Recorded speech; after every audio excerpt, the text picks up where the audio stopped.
বেগম খালেদা জিয়া, জন্ম ৫ আগস্ট ১৯৪৫ সাল, একজন বাংলাদেশী রাজনৈতিক ব্যক্তিত্ব যিনি ১৯৯১ থেকে ১৯৯৬ সাল এবং ২০০১ থেকে ২০০৬ সাল পর্যন্ত প্রধানমন্ত্রীর দায়িত্ব পালন করেছেন। তিনি বাংলাদেশের প্রথম নারী প্রধানমন্ত্রী ও বেনজির ভুট্টোর পর মুসলিম বিশ্বের দ্বিতীয় মহিলা প্রধানমন্ত্রী। তিনি বর্তমানে বাংলাদেশের জাতীয়তাবাদী দল বিএনপির চেয়ারপারসন ও দলনেত্রী, যা তার স্বামী জিয়াউর রহমানের কর্তৃত্বে ১৯৭৮ সালে প্রতিষ্ঠিত হয়। ২০১১ সালে ২৪ মে নিউ জার্সি টেস্ট সিনেটে বিএনপি চেয়ারপারসন খালেদা জিয়াকে ফাইটার ফর ডেমোক্রেসি পদ প্রদান করা হয়। যুক্তরাষ্ট্রের টেস্ট সিনেট কর্তৃক কোনো বিদেশিকে এ ধরনের সম্মান প্রদান ঘটনা এটাই প্রথম ছিল।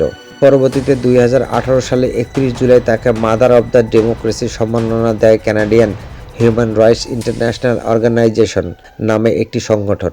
৮ ফেব্রুয়ারি ২০২২ সালে গুলশানে বিএনপি চেয়ারপারসন কার্যালয়ে এক সংবাদ সম্মেলনে বিএনপি উক্ত দাবি করার পাশাপাশি কানাডার এই প্রতিষ্ঠানটির দেওয়া ক্রেস ও সনদ সাংবাদিকদের সামনে উপস্থাপন করেন।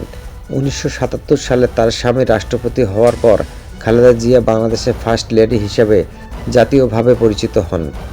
১৯৮১ সালে জিয়াউর রহমান হত্যার শিকার হলে খালেদা রাজনীতিতে যোগ দেন এবং বিএনপির নেতৃত্বে আসেন। ১৯৮২ সালে সামরিক অভ্যুত্থানের পর তিনি গণতন্ত্রের জন্য চলমান আন্দোলন নেতৃত্ব দিতে সাহায্য করেন। ১৯৯১ সালের নির্বাচনে বিএনপি জয়ী হলে তিনি প্রধানমন্ত্রী নির্বাচিত হন। ১৯৯৬ সালে স্বল্পস্থায়ী বিতর্কিত সরকারেও তিনি দায়িত্ব পালন করেন, যেখানে অধিকাংশ বিরোধী রাজনৈতিক দলগুলো নির্বাচনটি বর্জন করেছিলেন। পরবর্তীকালে রাজনৈতিক দলগুলো যুগপৎ আন্দোলনে তিনি ক্ষমতা ছেড়ে দিতে বাধ্য হন এবং পরবর্তী সাধারণ নির্বাচনে আওয়ামী লীগ জয়লাভ করে। ২০০১ সালে তার দল পুনরায় ক্ষমতায় আসে এবং তিনি ২০০৬ সাল পর্যন্ত প্রধানমন্ত্রী হিসেবে দায়িত্ব পালন করেন। তার মেয়াদকালে দুর্নীতির ধারণা সূচক অনুসারে বাংলাদেশে টানা ৫ বছর বিশ্বের সবচেয়ে দুর্নীতিগ্রস্ত দেশ ছিল। ফোর্বস সাময়িকী বিশ্বের ১০০তম ক্ষমতাবান নারী নেতৃত্বের তালিকায় ২০০৪ সালে খালেদা ১৪তম হন। ২০০৬ সালে তার সরকারের নির্ধারিত শাসনকালে শেষ হওয়ার পর ২০০৭ সালে নির্ধারিত নির্বাচন রাজনৈতিক সহিংসতা ও অন্তর্দ্বন্দ্বের কারণে বিলম্বিত হলে সেনাবাহিনী সমর্থিত তত্ত্বাবধায়ক সরকার ক্ষমতা গ্রহণ করে। সেই সরকারের সময়কালে খালেদা জিয়া তার ২ সন্তানসহ দুর্নীতির দায়ে অভিযুক্ত হন। ২০১৮ সালে জিয়া অরফানেজ ট্রাস্ট দুর্নীতি মামলা এবং ২০১৮ সালে জিয়া চ্যারিটেবল ট্রাস্ট দুর্নীতি মামলা জিয়াকে মোট ১৭ বছরের কারাদণ্ড দেয়া হয়। ২০১৯ সালে এপ্রিল তাকে কারাগার থেকে চিকিৎসার জন্য হাসপাতালে স্থানান্তর করা হয়।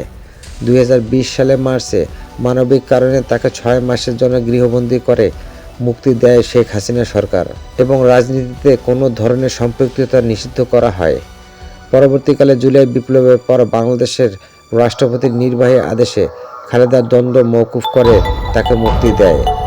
২৭ নভেম্বর ২০২৪ সালে খালেদা দুর্নীতির মামলা থেকে খালাস পান।